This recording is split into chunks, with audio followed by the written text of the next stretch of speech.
السلام عليكم ورحمة الله وبركاته. إن الحمد لله نحمده ونستعينه ونستغفره ونعوذ بالله من شرور أنفسنا ومن سيئات أعمالنا.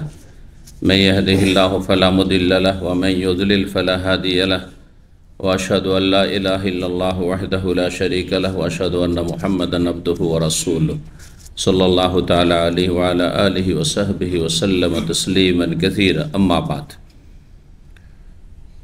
فقد قال الإمام البخاري رحمه الله تعالى كتاب فضائل القرآن باب كيف نزل الوحي وأول ما نزل. قال ابن عباس رضي الله تعالى عنهما المهيمن الأمين القرآن أمين على كل كتاب قبله. قال حدثنا عبيد الله بن موسى عن شيبان عن يحيى عن أبي سلمة قال أخبرتني عائشة وابن عباس رضي الله عنهم قال لبث النبي صلى الله عليه وسلم بمكة 10 سنين ينزل عليه القرآن وبالمدينة 10 سنين. সম্মানিত ভাতৃমণ্ডলী, আল্লাহ রাব্বুল আলামিনের প্রশংসা এবং প্রিয় নবী সাল্লাল্লাহু আলাইহি সাল্লামের উপর সালাত ও সালামের পর আজ জুমাবার 15 শাবান 1446 হিজরি মোতাবেক 14 ফেব্রুয়ারি 2025 আমাদের ধারাবাহিক আলোচনা সহিহুল বুখারীর ফাজাইলুল কোরআন পর্ব, কোরআনের ফজিলত বা মহত্ব সম্পর্কীয় পর্ব। এই পর্ব নম্বর ধারাবাহিক সহিহ বুখারী 66 নম্বর পর্ব। এতে বেশ কয়েকটি অধ্যায় রয়েছে। ইনশাআল্লাহ তাআলা আজকে আমরা এই নতুন পর্ব শুরু করছি, কোরআনে কারীমের ফজিলত। প্রথম অধ্যায় ইমাম বুখারী রাহিমাহুল্লাহ বলছেন বাবুন, এই অধ্যায় হচ্ছে কাইফা নাজালাল ওয়াহি, ওয়াহি কিভাবে অবতীর্ণ হয়েছে, নাজিল হয়েছে রাসূলুল্লাহ সাল্লাল্লাহু আলাইহি ওয়াসাল্লামের উপর। ওয়া আউয়ালু মা নাজালা, সর্বপ্রথম যা নাজিল হয়েছে।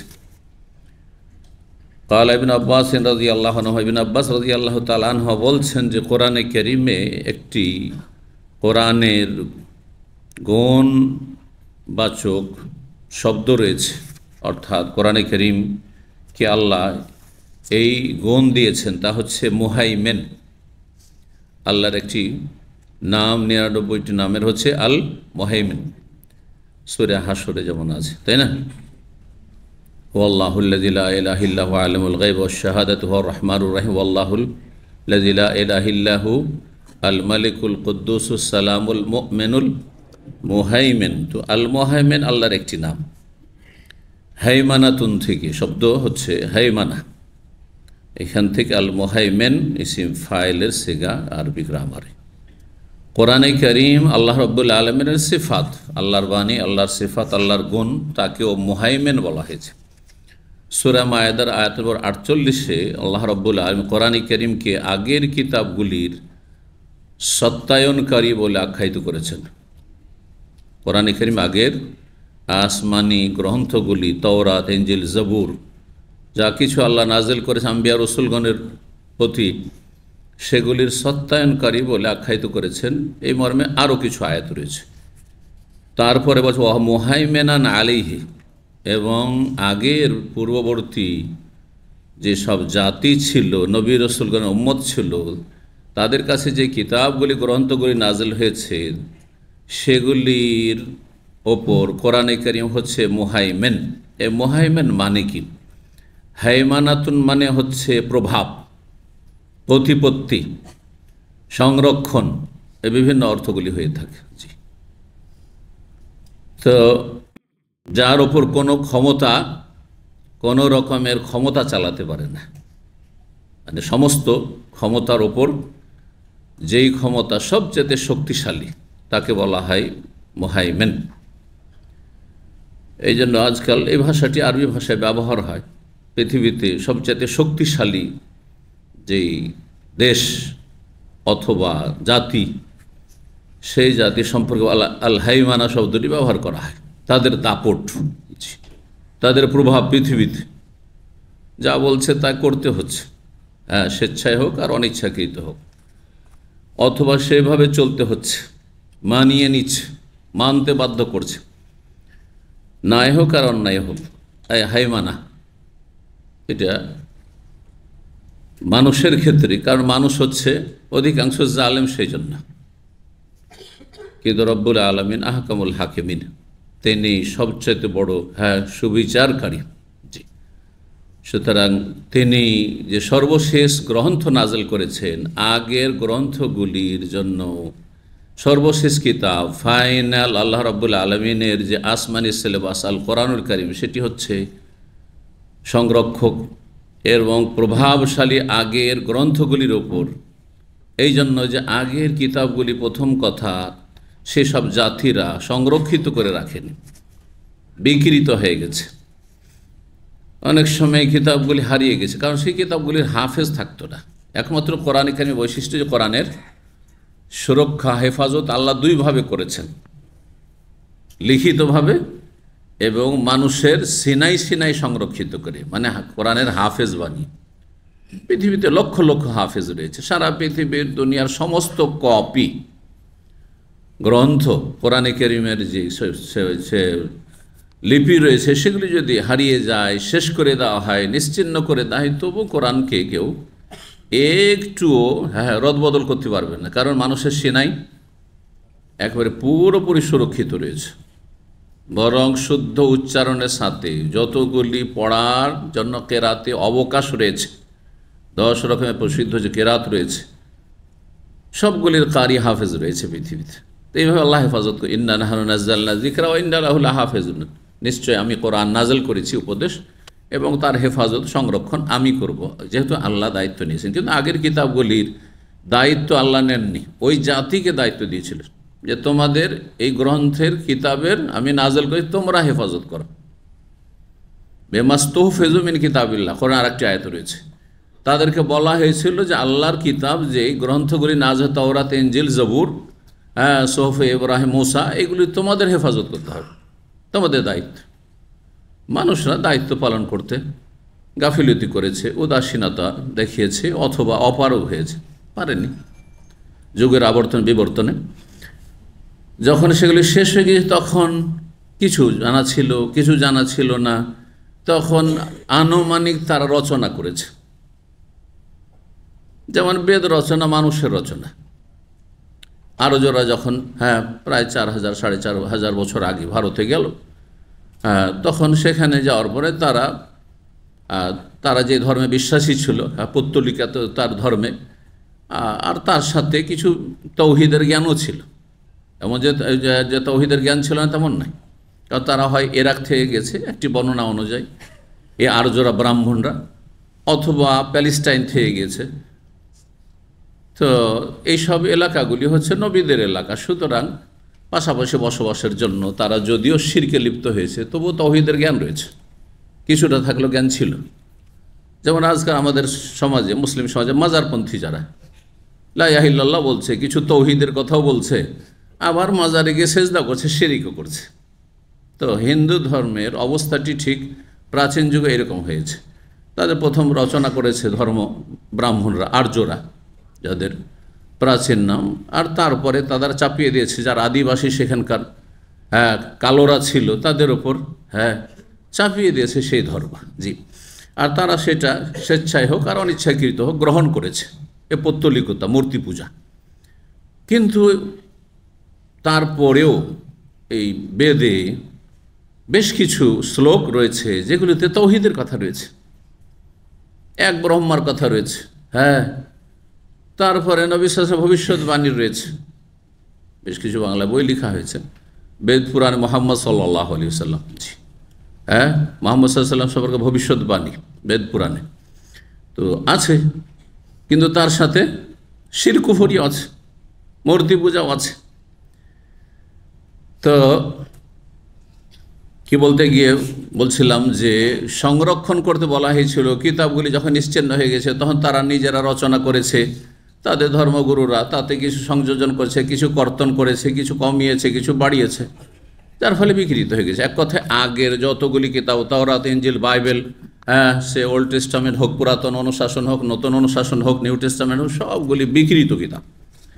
এগুলো আল্লাহর নাজেল করা আসমানি অরিজিনাল কিতাব নয়, বিকৃত। আমাদের জানা নেই যে তার মধ্যে কোন কথাগুলি, কিছু কথা আছে আল্লাহরই কথা আছে, আর অধিকাংশ কথাগুলি বিকৃত হয়ে গেছে, যার ফলে সেগুলি তাদের পুরোহিত পোপদের কথা।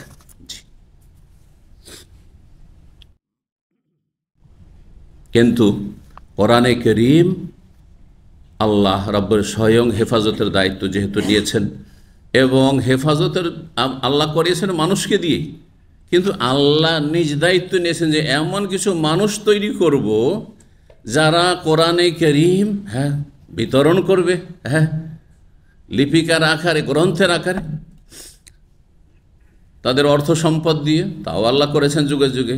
এমন কিছু মানুষ তৈরি করে তার বিভিন্ন ভাষায় কোরআনের অনুবাদ তাফসীর করবে, আর তারপরে সেটা বিতরণ হবে অথবা সেটার পঠন পাঠন হবে। এটা একটা হেফাজতের রাস্তা। আর একটি হেফাজত হচ্ছে এমন কিছু মানুষ তৈরি করবে যারা কোরআনের হাফেজ হবে, কোরআন শুদ্ধ উচ্চারণ করবে, তেলাওয়াত করবে, যাতে করে সামান্য কিছু ভুল ত্রুটি কোথাও না থেকে যায়। তো কোরআন যেহেতু সুরক্ষিত কিতাব কিয়ামত পর্যন্ত, আর ওই অন্যগুলি হচ্ছে অরক্ষিত বা বিকৃত কিতাব, তাতেও কিছু আল্লাহর কথা রয়েছে। কোনগুলি আল্লাহর কথা আমরা কিভাবে মানব?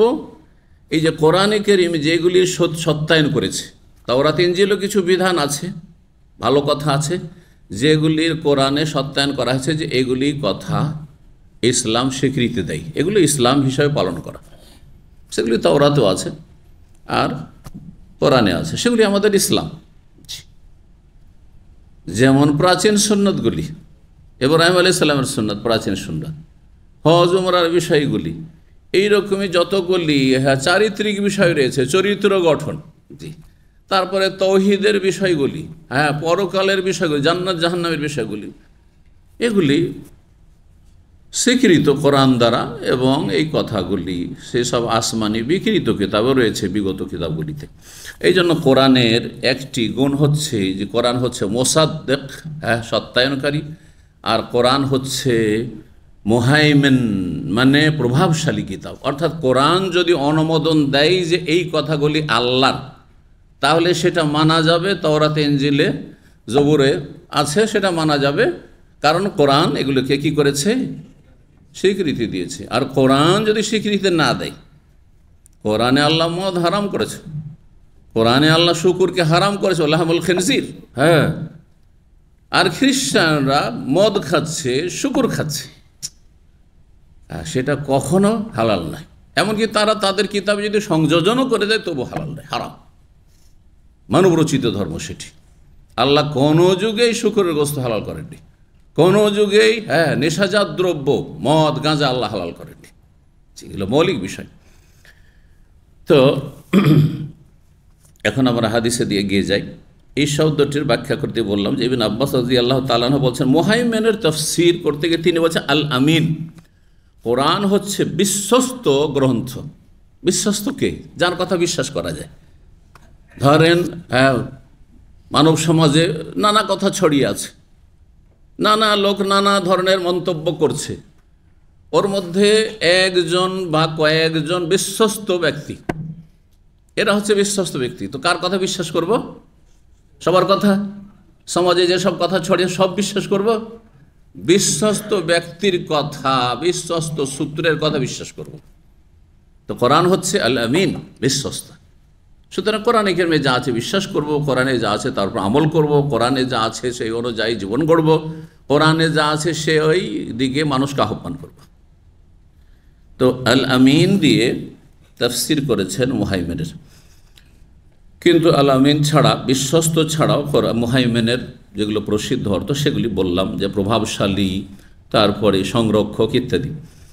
তারপরে বলছেন তিনি আল কোরআন, ইবনে আব্বাস প্রখ্যাত সাহাবী এবং মুফাসসির, বলছেন কোরআন হচ্ছে আমিনুন আলা কুল্লি কিতাবিন ক্বাবলাহু, কোরআন হচ্ছে তার পূর্বে যত আসমানি গ্রন্থ এসেছে সবগুলির ওপর বিশ্বস্ত গ্রন্থ, বিশ্বস্ত গ্রন্থ। তাওরাত ইনজিলে আছে কোনো কথা, এটা ঠিক না ভুল, কারণ তাতে কিছু ভালো কথা আছে, আবার মন্দ কথা আছে, মানুষের গড়া কথা, পুরোহিতদের কথা আছে। সুতরাং কোরআনের দিকে ফিরে আসুন, কোরআন হচ্ছে বিশ্বস্ত। কোরআনে যদি অনুমোদন দিয়ে থাকে তাহলে আপনি বিশ্বাস করবেন এবং মানবেন, পালন করবেন। জি, 4978 নম্বর হাদিস এবং 4979 দুটো হাদিস, যেহেতু সনদকেও মুহাদ্দিসিনদের ভাষায় হাদিস বলা হয়। আমরা সাধারণ মানুষ যারা, তারা মনে করি হাদিস মানে শুধু যে বিষয়বস্তুটি সেটি হাদিস, কিন্তু মুহাদ্দিসিনদের ভাষায় একটি বিষয়বস্তুকে যদি 10 জন বর্ণনা করেন সাহাবী, তাহলে 10টি হাদিস। এই ব্যাখ্যার ভিত্তিতেই মুহাদ্দিসিনে কেরাম সম্পর্কে তাদের জীবনীতে দেখা যায় ইমাম বুখারী রাহিমাহুল্লাহর 6 লক্ষ হাদিস মুখস্থ ছিল। ইমাম আহমদ বিন হাম্বলের 6 লক্ষ হাদিস মুখস্থ ছিল, 5 লক্ষ মুখস্থ ছিল, ইত্যাদি ইত্যাদি। এত হাদিস কোথায়? তাহলে তো সব হারিয়ে গেছে নাকি? তাহলে যদি মতন শুধু ধরেন বিষয়বস্তু, এত হাদিস তো সমস্ত কিতাব দিয়ে খুঁজে পাবেন না। সবচেয়ে বড় হাদিস কিতাব মুসনাদ আহমদে 30,000-এর মতো হাদিস রয়েছে। সহিহ বুখারীতে 6,000-এর বেশি হাদিস রয়েছে। 6-7,000, জি 7,275 হাদিস বা কম বেশি, রিপিট বাদ দিলে আরও কম হয়ে যাবে। কিন্তু সনদ, একটি হাদিসের সনদ ধরেন 10টি, 20টি, 50টিও আছে। তখন এককে তখন 50 দিয়ে গুণ দিলে অনেক হয়ে গেল এইভাবে। তো এখানে যারা নাম্বারিং করেছেন, সনদকে কেন্দ্র করে নাম্বারিং করেছেন, হাদিস বর্ণনা করেছেন ইমাম বুখারী রাহিমাহুল্লাহ 2 জন সাহাবী থেকে, একজন মা আয়েশা রাদিয়াল্লাহু তাআলা আনহা, আরেকজন ইবনে আব্বাস। সুতরাং হাদিস হয়ে গেল 2টি, কিন্তু বিষয়বস্তু মতন একই। বলছেন আবু সালমা ইবনে আব্দুর রহমান তাবেঈ, আখবারাতনি, আমাকে জানিয়েছেন উম্মুল মুমিনিন আয়েশা রাদিয়াল্লাহু আনহা এবং আব্দুল্লাহ বিন আব্বাস রাদিয়াল্লাহু তাআলা আনহু, 2 জনেই।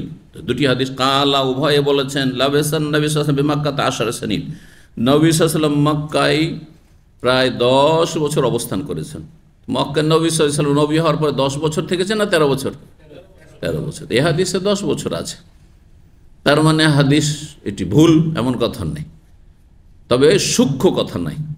এটা হচ্ছে সূক্ষ্ম কথা যে আপনি যতদিন থেকে ততদিন একবারে হিসাব করে বলছেন, আর এটা হচ্ছে আনুমানিক কথা।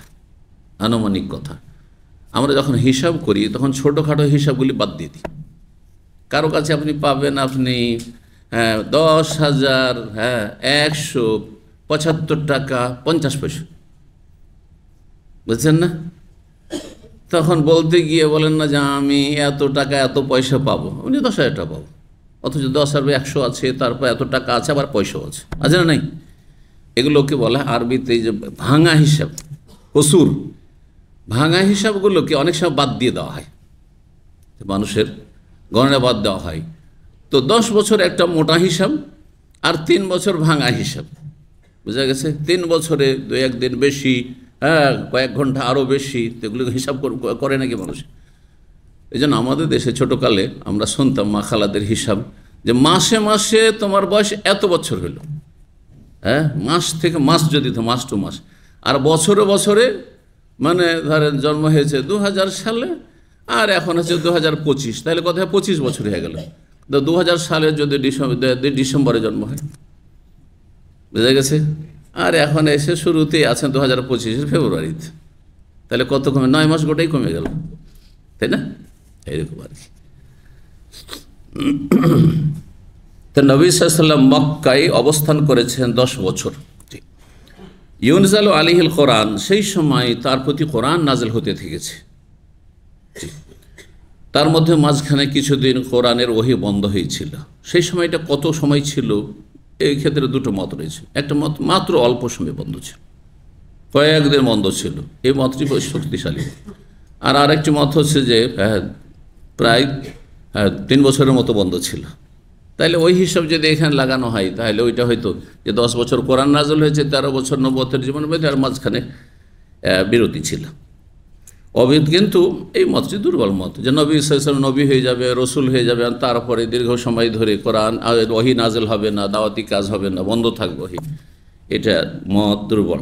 অবিল মদিনাতে 10 সিন, আর মদিনায় 10 বছর অবস্থান করেছেন। জি, মদিনায় 10 বছর অবস্থান করেছেন নবী সাল্লাল্লাহু আলাইহি ওয়াসাল্লাম। জি, তাহলে ওহী নাজিল হয়েছে কত বছর? সূক্ষ্ম হিসাব হচ্ছে 23 বছর। 23 বছর। 4980 নম্বর হাদিস বর্ণনা করেছেন আবু উসমান নাহদি, বলছেন উম্বেতু, আমাকে জানানো হয়েছে যে আন্না জিবরিল আতান নবী সাল্লাল্লাহু আলাইহি ওয়াসাল্লাম, তিনি যেহেতু একজন তাবেঈ, সরাসরি তো নবী সাল্লাল্লাহু আলাইহি ওয়াসাল্লাম বা থেকে শোনেননি, তাহলে কোনো সাহাবীর মাধ্যমে জেনেছেন। এই জন্য শেষখানে আসছে যে তিনি ওসামা বিন যায়েদ থেকে শুনেছেন। আমাকে জানানো হয়েছে, মানে আমাকে জানিয়েছেন ওসামা বিন যায়েদ রাদিয়াল্লাহু তাআলা আনহুমা, যে জিবরাইল আলাইহিস সালাম নবী সাল্লাল্লাহু আলাইহি ওয়াসাল্লাম কাছে একদিন আসলেন। ওয়াইন্দাহু উম্মু সালামা, সেই সময় নবী সাল্লাল্লাহু আলাইহি ওয়াসাল্লামের ঘরে উম্মে সালামা ছিলেন। ফাজাআলা ইয়াতাহাদ্দাসু, তারপরে জিবরাইল আলাইহিস সালাম এসে নবী সাল্লাল্লাহু আলাইহি ওয়াসাল্লামের সাথে কথা বলতে লাগলেন, গল্প করতে লাগলেন। ফাকাল আলী উম্মে সালামা, তারপরে নবী সাল্লাল্লাহু আলাইহি ওয়াসাল্লাম উম্মে সালামাকে বলেন, মান হাজা, ইনি কে ছিলেন তুমি জানো? ঘরে এসে একজন পুরুষ লোক গল্প করে গেল আমার সাথে, তুমি তো উঠানে বাইরে ছিলে, তুমি জানছিলে যে কারোর সাথে আমি গল্প করছি। তো মা উম্মে সালামা রাদিয়াল্লাহু আনহা ভেবেছেন যে কোনো মানুষ এসেছেন, মেহমান বা কোনো সাহাবী এসেছেন, নবী সাল্লাল্লাহু আলাইহি ওয়াসাল্লাম তার সাথে হয়তো কথা বলছেন, অথবা দেখেছেন। কিন্তু জিবরাইল আলাইহিস সালাম অধিকাংশ সময় একজন বিশিষ্ট সাহাবীর সুরতে আসতেন, রূপ ধরে আসতেন। তার নাম কি জানেন? দাহিয়া আল কালাবি, মানে কালাব বংশের। তো উম্মে সালামাকে জিজ্ঞেস করলেন নবী সাল্লাল্লাহু আলাইহি ওয়াসাল্লাম যে ইনি কে ছিলেন, আও কামা কাল, অথবা নবী সাল্লাল্লাহু আলাইহি ওয়াসাল্লাম এইরকমই কোনো ভাষা বলেছেন যে তুমি চেনো এ কে ছিল? কালা, তখন উম্মে সালামা বললেন, হাজিহি দাহিয়া, এ তো দাহিয়া ছিল, আমি যা দেখলাম বা আওয়াজে শুনলাম যে দাহিয়া ছিল। ফালাম্মা কামা কালাত, যখন জিবরাইল আলাইহিস সালাম চলে গেলেন তখন জিজ্ঞেস করছে উম্মে সালামা বলছেন, নবী সাল্লাল্লাহু আলাইহি ওয়াসাল্লাম যখন বললেন যে দাহিয়া নয়, পরে বললেন যে আসলে দাহিয়া নয়, তুমি দাহিয়া মনে করছো সাহাবী, কিন্তু এ ছিল জিবরাইল, সংক্ষেপ করে দেওয়া আছে হাদিসটিতে। তখন তিনি বলছেন উম্মে সালামা, আল্লাহি, আল্লাহর কসম করে, মা হাসেব তো ইল্লাইয়া, আমি তো দাহিয়াই মনে করেছি যে আপনার সাহাবী দাহিয়া এসেছিল আপনার সাথে কথা বলতে। হাত্তা সামিআতু খুতবাতান নবী সাল্লাল্লাহু আলাইহি সাল্লাম, নবী সাল্লাল্লাহু, বরং তখন বলেননি নবী সাল্লাল্লাহু আলাইহি সাল্লাম, দাহিয়া বলে দিলেন। তাহলে ঘটনা এরকম যে উম্মে সালামাকে যখন জিজ্ঞাসা করে নবী সাল্লাল্লাহু আলাইহি সাল্লাম যে ইনি কে ছিলেন তুমি জানো, বলছে দাহিয়া। নবী সাল্লাল্লাহু আলাইহি সাল্লাম নীরব থাকলেন, কিছু বললেন না, না কিছু করলেন না। আর তারপর নবী সাল্লাল্লাহু আলাইহি সাল্লাম মসজিদে গেলেন, আর তারপর একটা ভাষণ দিলেন। এখানে খুতবা মানে ভাষণ, আমাদের দেশে মানে খুতবা মানে জুমার খুতবা বা ঈদের খুতবা না, খুতবা মানে খেতাব করা, খুতবা মানে সম্বোধন করা, এটাই খুতবা। যখন যে বলছি এটার নাম খুতবা আরবি ভাষা। জি, খেতাবা মানে লেকচার, জি জি, স্পিচ, এগুলো হচ্ছে খেতাবার অর্থ, আর খেতাবা থেকে খুতবা। সুতরাং খুতবা মন্ত্রে হইতে হবে আরবি ভাষায়, এটা বেদাতীদের লক্ষণ। খুতবা শ্রোতাদের ভাষায় হইতে হবে, সিংহভাগ শ্রোতা, সেখানে কোন ভাষাভাষী সেটাকে লক্ষ্য রেখে খেতাব হইতে হবে, মানে সম্বোধন হইতে, স্পিচ হইতে হবে, এটা নাম খুতবা। সুতরাং যারা খুতবাকে মন্ত্রের আকারে রেখে দিয়েছে আর জাতির বিভিন্ন স্তরের লোককে ইসলাম শিখাতে বঞ্চিত রেখেছে, হাসরের মাঠে তাদের কঠিন শাস্তির সম্মুখীন হতে হবে। ভালো বুঝুন, এই বেদাতি মোল্লারা, এরা ব্রাহ্মণদের মতো। ব্রাহ্মণরা যেমন অন্য আরও 3টি কাস্ট হিন্দুদের রয়েছে, তাদেরকে ধর্ম সম্পর্কে বেদ ছোঁয়া তোমাদের জন্য বৈধ নয়, না হলে জ্বলে তোমরা ভস্মীভূত হয়ে যাবে। সুতরাং তারা ধারে কাছে, মন্দিরের কাছে ধারে কাছেও যাবে না, আর বেদের ধারে কাছেও যাবে না। ঠিকই এইরকমই করে যে তোমরা শুধু খুতবা শোনো, আরবিতে মন্ত্র, তোমরা ইসলাম বুঝবে না, এসব বোঝার জিনিস না। এরা বুঝলে আগে 10 বছর 12 বছর 15 বছর মাদ্রাসায় পড়াশোনা করে আসতে হবে, নাও শিখতে হবে, সার্ফ শিখতে হবে, বালাগাত শিখতে হবে, মন্তেক শিখতে হবে, হেকমত শিখতে হবে, আর কত কি পড়তে হবে, তারপরে তখন তো ছুঁইতে হবে আরবি ভাষা। এত সোজা কথা, এটা বেদাতীদের লক্ষণ। আল্লাহ কোরআনকে সূরা কামারে বারবার করে বলছে, ওয়ালাকাদ ইয়াসসারনাল কুরআন লিযিকর, নিশ্চয় আমি কোরআনকে উপদেশ নেওয়ার জন্য সহজ করেছি। যে কিতাবকে আল্লাহ স্বয়ং সহজ করেছেন তার কথা বোধগম্য নয়। হ্যাঁ, তার চাইতে বেশি বিদাতি মোল্লা ভালো করে বুঝাইতে পারে রবের চাইতে? রব যিনি আমাকে বোধ শক্তি দিয়েছেন, বুঝার শক্তি দিয়েছেন, তিনি সবচেয়ে ভালো করে বুঝাতে পারেন না অন্যরা পারে? চিন্তা করুন তো দেখি, কমন সেন্সে। সুতরাং এইভাবে বিভ্রান্ত করে যুগ যুগ ধরে সুফিরা ভারত উপমহাদেশে জনগণকে কোরআন থেকে, হাদিসের শিক্ষা থেকে বঞ্চিত রেখেছে, যাতে করে চোখ না খুলে যায়, আর আমাদের মাজার পূজা, পীর পূজা, আর আমাদের এই ধর্ম ব্যবসা, বিনা পুঁজির ব্যবসা যেন মন্দা না হয়ে যায়। আল্লাহ সব অনিষ্টকে চেনার তৌফিক দান করেন, অনিষ্টকারীদেরকে চিহ্নিত করার তৌফিক দান করেন, তাদের অনিষ্ট থেকে রক্ষা করেন। জি, তো বলছেন যে চলে গেল জিবরাইল, তারপরে বলছেন ওয়াল্লাহি, আল্লাহর কসম করে বলছে, ওই উম্মে সালামা বলছেন, মা হাসিবতু ইল্লা, আমি তো ধারণা করেছি যে জিবরাইল নয়, এটা দাহিয়াই ছিল, যা বললাম আমি। হাত্তা সামিআতু খুতবাতান নবী সাল্লাল্লাহু আলাইহি সাল্লাম, তারপরে আমি নবী সাল্লাল্লাহু আলাইহি সাল্লামের ভাষণ শুনলাম।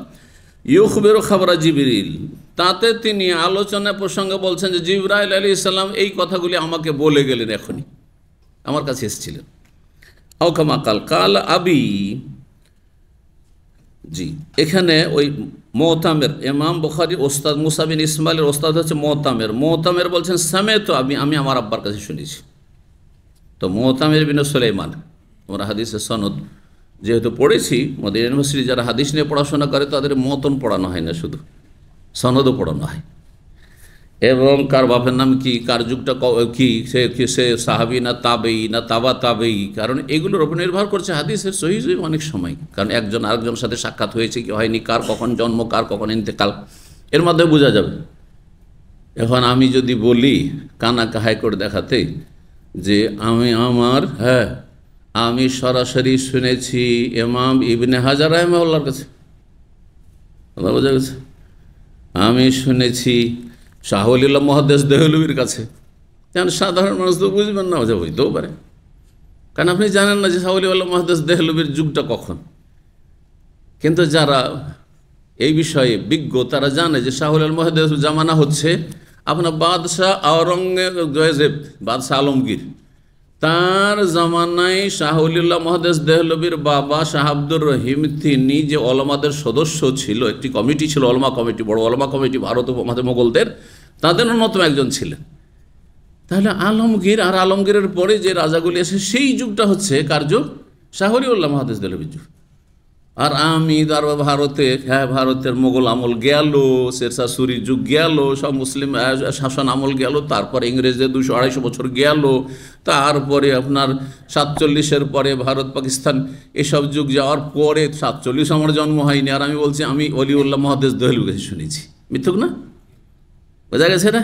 তখন বোঝা যাবে এই তো জাল, হাদিস তো জাল। এই হাদিস জাল বোঝার একটা তরিকা। ঠিক তো বলছেন কালা আবি, আমার আব্বা বললেন, মানে মুতামের বলছেন যে আমার আব্বা বললেন, কুলতু লি আবি উসমান, কারণ তার আব্বা সুলাইমানের ওস্তাদ হচ্ছে আবু উসমান নাহদি তাবেই। আমি আবু উসমানকে বললাম মিম্মান সামে তাহাজা, আপনি যে বললেন যে ওম্বে, তো আমাকে জ্ঞাত করানো হয়েছে বা জানানো হয়েছে, তা আপনার কে জানাইলো, কার কাছ থেকে জানলেন? আপনি তো নবীকে পাননি, আপনি তো উম্মে সালমাকে পাননি। কৌল তো মিম্মান সামে তাহাজা, কার কাছ থেকে এই হাদিসটা শুনেছেন? কাল মিন ওসামা বিন যায়েদ, আমি ওসামা বিন যায়েদ রাদিয়াল্লাহু তাআলা আনহু থেকে শুনেছি। 4981 নম্বর হাদিস। হাদিস বর্ণনা করছেন সাহাবী আবু হুরায়রা রাদিয়াল্লাহু তাআলা আনহু, বলছেন কালান নবী সাল্লাল্লাহু, নবী সাল্লাল্লাহু আলাইহি ওয়াসাল্লাম বলেন, মা মিনাল আম্বিয়ায়ে নাবিয়্যুন ইল্লা উতিয়া মিনাল আয়াতি মা মিসলুহু আমানা আলাইহিল বাশার।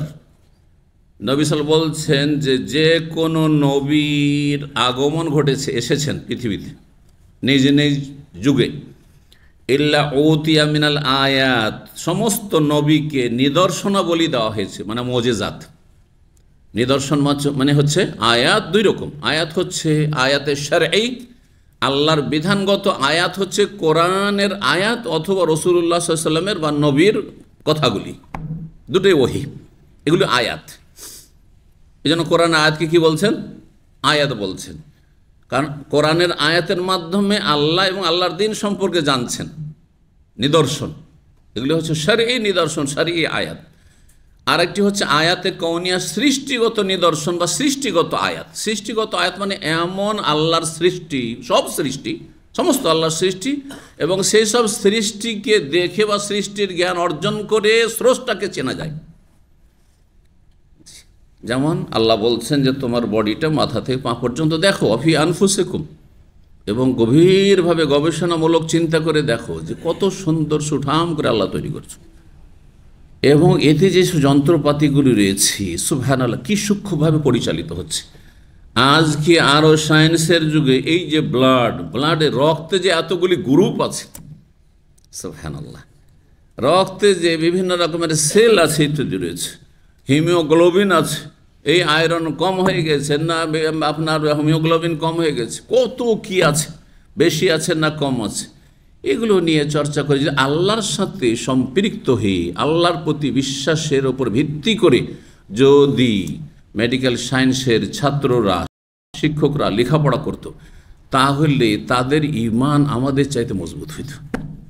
কারণ তারা এসব বিষয়গুলি অনেক সময় গভীরভাবে দেখছে, কিন্তু প্রথমে লেখাপড়া করেছে এমন শিক্ষা প্রতিষ্ঠানে যেই শিক্ষা প্রতিষ্ঠান প্রতিষ্ঠিত হয়েছে নাস্তিকতার উপর, বিধর্মিতার উপর, জি, আল্লাহ দ্রোহিতার উপর, হ্যাঁ, আল্লাহ থেকে সম্পর্কহীন হওয়ার উপর, যে আল্লাহ পরকাল এসব কিছুই নাই, এগুলো কথা, এগুলো সভ্য কথা।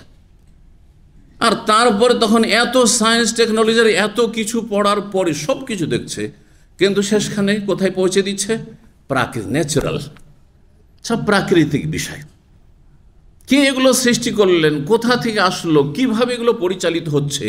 আপনি হার্টের বিষয়টি নেন, আপনি সুবহানাল্লাহ, লিভারের বিষয়টি নেন আপনি, এইভাবে এক একটি যন্ত্র শরীরে নেন আপনি। এগুলো হচ্ছে আয়াতে কৌনিয়া, এগুলি দিয়ে আল্লাহকে চেনা যায়। আয়াতে কৌনিয়া হচ্ছে দিগন্ত, সারা দুনিয়াতে কত রকমের জমিন আর কত রকমের জমিনের অবস্থা, পাহাড় পর্বত, নদী, রালা, সাগর, মহাসাগর ইত্যাদি, এগুলি আল্লাহ দেখতে বলেছেন। আল্লাহ এগুলি দিয়ে আল্লাহকে চিনতে বলেছেন। আফালা ইয়ানজুরুনা ইলাল ইবলি কাইফা খুলিকাত, উঠকে দেখো তো, এত শক্তিশালী প্রাণী, আর সেটাকে তোমরা বশে করে নিতে পারছো, আর তাতে কত বহু মুখে উপকারিতা রয়েছে। কল্পনা করা যায় যে মরুভূমিতে সপ্তাহকে সপ্তাহ চলতে থাকছে, পানি পান করার মোটের কোনো সুযোগ নেই, তারপর অসুস্থ হচ্ছে না, মরছে না, আপনাকে নিয়ে চলতে আছে।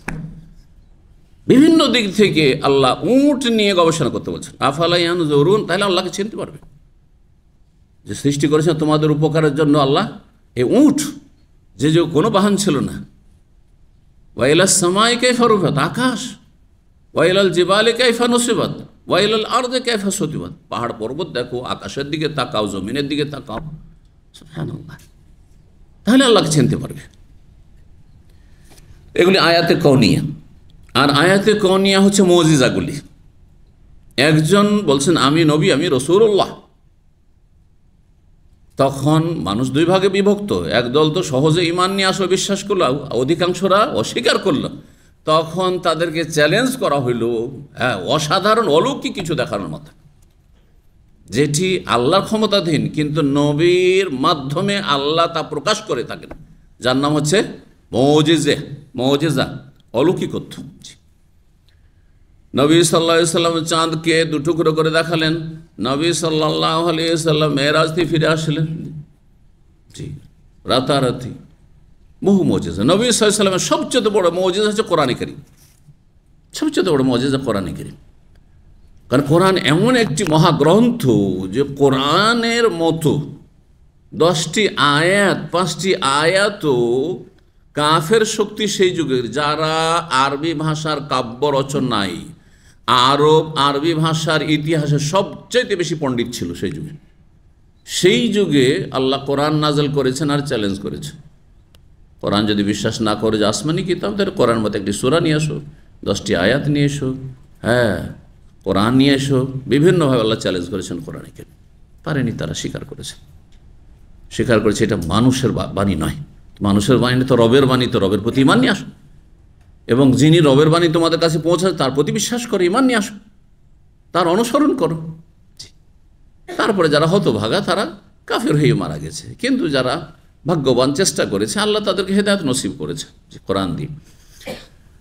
প্রত্যেক নবীকে, মুসা আলাইহিস সালামকে আল্লাহ মুজিজা দিয়েছেন, যুগোপযোগে মুজিজা। যখন যেই সাবজেক্টে সেই জামানার লোকেরা বেশি পণ্ডিত, ওই রকমের মুজিজা দিয়ে তাদেরকে হার মানিয়েছেন। মুজিজা মানে হারিয়ে দেওয়া, জাতিকে হারিয়ে দেওয়া, হার মানতে বাধ্য করা। ঈসা আলাইহিস সালামের যুগে চিকিৎসা বিদ্যা খুব তুঙ্গে ছিল, উঁচাই ছিল, যার ফলে ঈসা আলাইহিস সালামকে আল্লাহ এমন মুজিজা দিলেন যে মাতৃগর্ভ থেকে অন্ধ ভূমিষ্ঠ হয়েছে, মায়ের পেট থেকে অন্ধ, জন্মান্ধ, চোখে হাত বুলালে, হাত ফিরালে দৃষ্টিশক্তি খুলে গেল। কুষ্ঠ রোগী, শ্বেত রোগ, আবরাস ওয়াল আকমাহ, সব কি শুধু হাত ফিরিয়ে দিলে ভালো হয়ে গেল। আর ডাক্তার আছে বছরকে বছর চিকিৎসা করে ভালো করতে পারে না। তো নবী সাল্লাল্লাহু আলাইহি সাল্লামকে আল্লাহ বহু মুজিজা দিয়েছেন।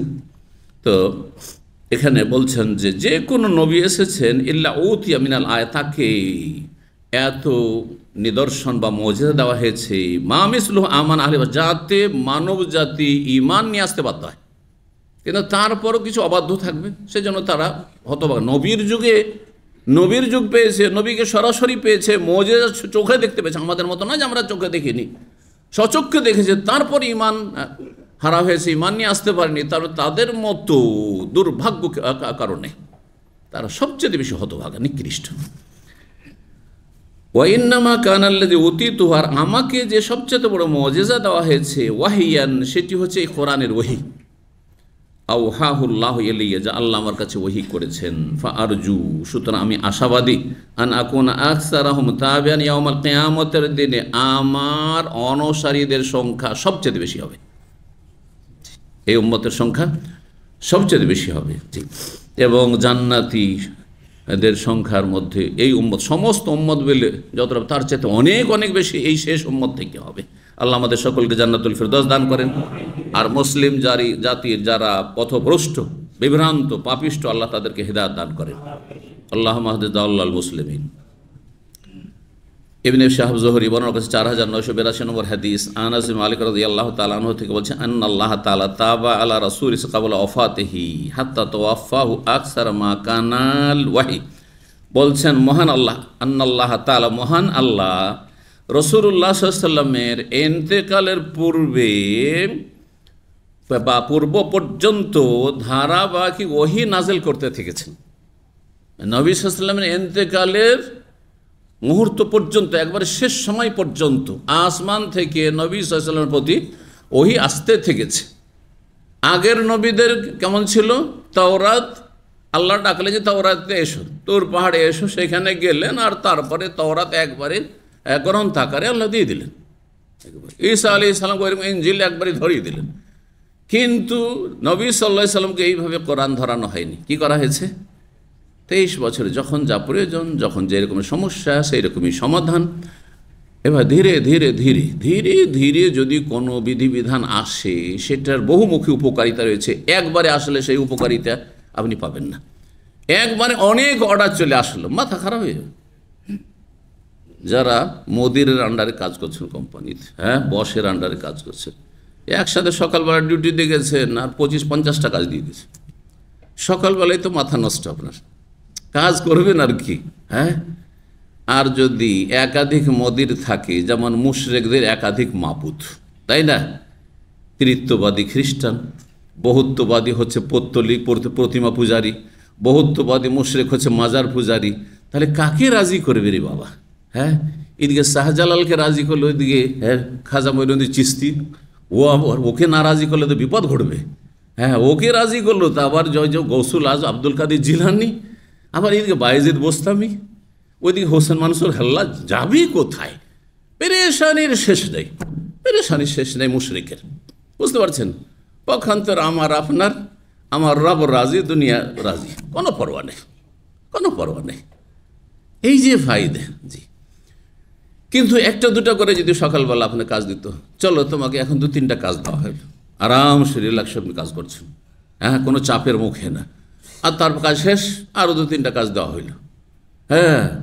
প্রতিদিনে 2টা 3টা 4টা করে কাজ দেওয়া হচ্ছে, কিন্তু গোটা মাসের একসাথে যদি 100টা কাজ ধরিয়ে দেয়, তাহলে এতগুলি কাজ করা সম্ভব? হাত পা ছেড়ে দেবেন আপনি। জি, তো নবী সাল্লাল্লাহু আলাইহি ওয়াসাল্লামকে আল্লাহ 23 বছর কোরআন দিয়েছেন, যাতে কোরআন সংরক্ষণ করাও খুব সহজ হয় সাহাবায়ে কেরামদের জন্য। প্রতিদিন 2টা 4টা আয়াত নাযিল হচ্ছে, 10টা আয়াত নাযিল হচ্ছে, আর সেগুলি সহজে মুখস্থ করে নিচ্ছেন, কত সহজ। জি, আর তারপরে আমল করার ক্ষেত্রেও, তারপরে সেগুলি জ্ঞান অর্জন করার ক্ষেত্রে প্রতিদিন 2-4-10টা করে জানছেন, আর মাসলা মাসাইল জানছেন, কোরআন জানছেন, কোরআনে তাফসীর জানছেন, আর তারপরে সেগুলি আমল করছেন, দাওয়াত দিচ্ছেন, বহুমুখী ফায়দা রয়েছে। তো বলছেন, আল্লাহ তাআলা তাবা আলা রাসূলিহি ক্বাবলা ওয়াফাতিহি, রাসূলুল্লাহ সাল্লাল্লাহু আলাইহি ওয়াসাল্লামের ইন্তেকালের আগ পর্যন্ত আল্লাহ রাব্বুল আলামিন ক্রমাগত ওহী নাযিল করতে থেকেছেন। তাবা মানে পরস্পর ক্রমাগত নাজিল হইতেই আছে। বিশেষ করে কোরআনে কারীমের ওহী আর হাদিসের ওহী, একদিনে সব মাসলা আসে। অধিকাংশ মাসলা মাসাইল, যেগুলো বিস্তারিত মাসলা মাসাইল আকীদা ছাড়া, সেগুলি সব মদিনায় নাজিল হয়েছে। পর্দায় হোক, হিজাবের হুকুম হোক, আর সিয়াম ফরজ হোক, আর আপনার হজের ফরজিয়াত হোক, উমরা হোক, অথবা আপনার জাকাতের বিস্তারিত বিশদ নেশাবের আলোচনা হোক ইত্যাদি।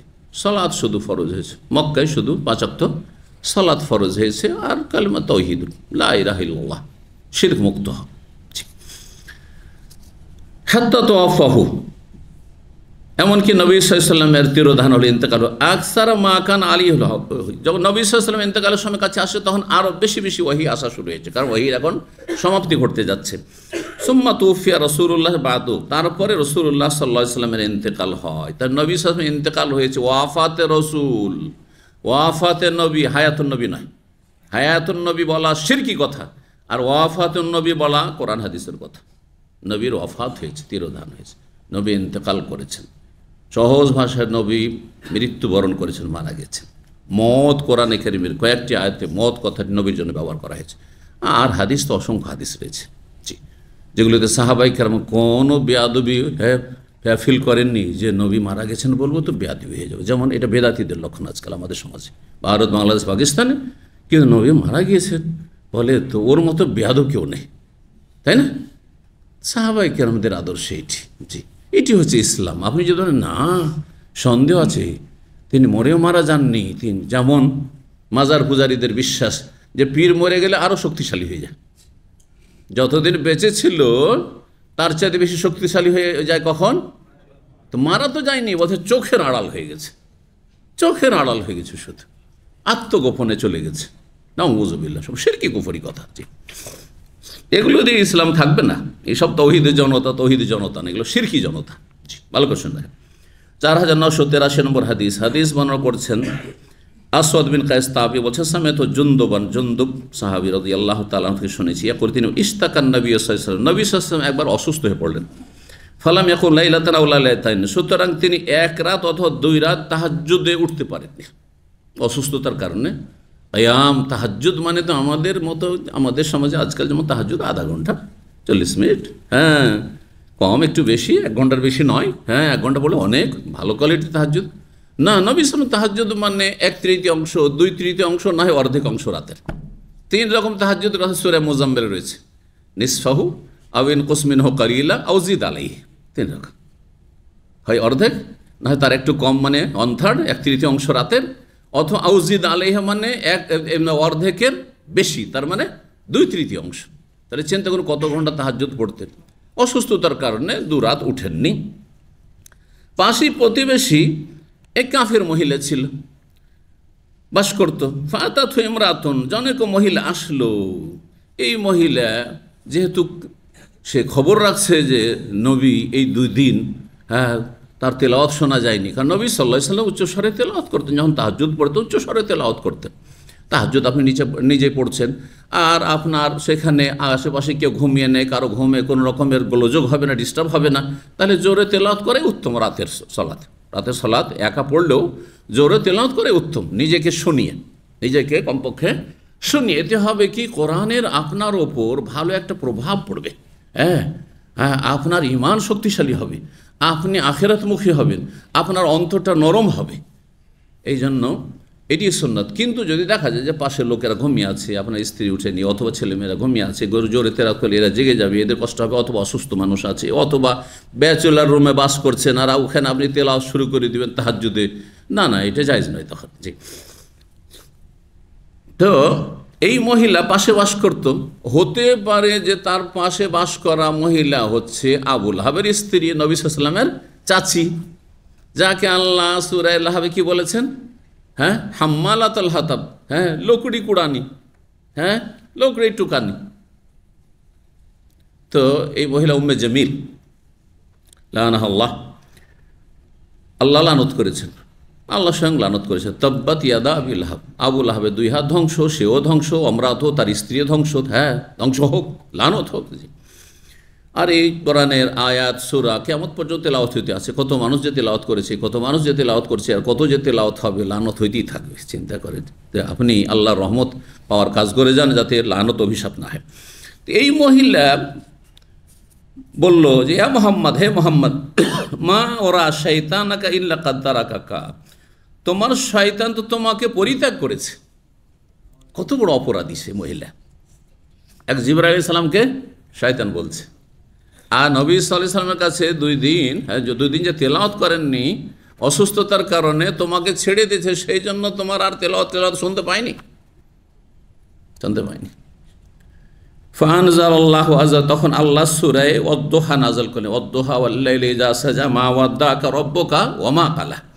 ওয়াদ-দুহা পূর্বাহ্নের শপথ, সকালবেলার দোহা, চাস্তের সময়, জোহরের আগে যে সময়টা রয়েছে, নাস্তার সময় সাধারণত আমাদের দেশে। ওয়াল-লাইলি, আর রাতের শপথ, ইযা সাজা, যখন রাত নিঝুম হয়ে যায়, যখন রাতের অন্ধকার পৃথিবীকে ঢেকে ফেলে।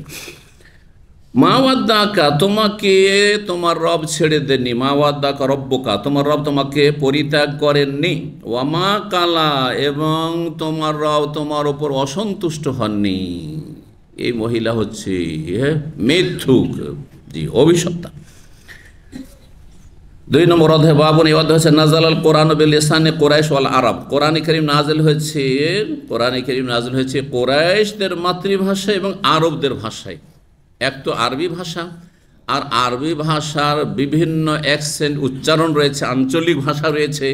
সেসব আঞ্চলিক ভাষায় আল্লাহ কোরআন নাযিল করেনি, বরং কুরাইশ বংশ সবচাইতে আরবদের মধ্যে সম্ভ্রান্ত বংশ, শ্রেষ্ঠ বংশ, এবং তাদের ভাষা সবচাইতে শুদ্ধ ভাষা, সেই ভাষায় কোরআন নাযিল হয়েছে, সেই ভাষায় কোরআন কারীম নাযিল হয়েছে। তো এই ছিল অধ্যায়। আল্লাহ কোরআনে সূরা ইউসুফে বলছেন, কোরআনান আরাবিয়ান গায়রা জি এওয়াজ, আমি কোরআন নাযিল করেছি আরবি ভাষায়, পৃথিবীর সবচেয়ে রিচ ভাষা, ধনাঢ্য ভাষা, এবং যেই ভাষা অন্য ভাষার মুখাপেক্ষী নয়। অধিকাংশ ভাষাগুলি অন্য ভাষা থেকে বেশিরভাগ ধার করতে হয় নিজের ভাষাকে সমৃদ্ধ করার জন্য, কিন্তু আরবি ভাষা অন্য ভাষা সাধারণত ধার করে না। আর যদি কোনো শব্দ নেই তো এমন সেটাকে আরবি করে নেওয়া হয় যে বোঝাই যায় না যে এটা অন্য ভাষা ছিল। কারণ বাংলা ভাষাতে যেসব ইংরেজি শব্দ ব্যবহার করছি, সাধারণ মানুষ শুনলেও বুঝবে যে এটা বাংলা নয়, তাই না? ঠিক না? বা উর্দু থেকে নিচ্ছেন, আর এই তো উর্দু এটা শব্দটা, তাই না? কিন্তু আরবি ভাষা যখন অন্য ভাষা থেকে কদাচ নিয়েছে কোনো শব্দ, তখন সেটা আরবিকরণ করেছে, মানে তারিফ করে নিয়েছে। যেমন প্যারাডাইস, ফিরদৌস, ইব্রাহিম, এইভাবে বলতে পারেন। তো উদাহরণস্বরূপ বললাম আর কি, বোঝার জন্য। আরবি ভাষায় কোরআন নাযিল আল্লাহ করেছেন, বেলেসানিন আরবি, সূরা শুআরা আয়াত 195 আল্লাহ বলেছেন যে আল্লাহ কোরআন নাযিল করেছেন সুস্পষ্ট আরবি ভাষায়। আরবি ভাষা, এবং আরবি ভাষা হচ্ছে সুস্পষ্ট, আর সবচেয়ে শুদ্ধ ভাষা হচ্ছে কুরাইশদের ভাষা, সেই ভাষা আল্লাহ কোরআন নাযিল করেছেন। 4984 নম্বর হাদিস বর্ণনা করছেন, একটি এসি বন্ধ করে দেন।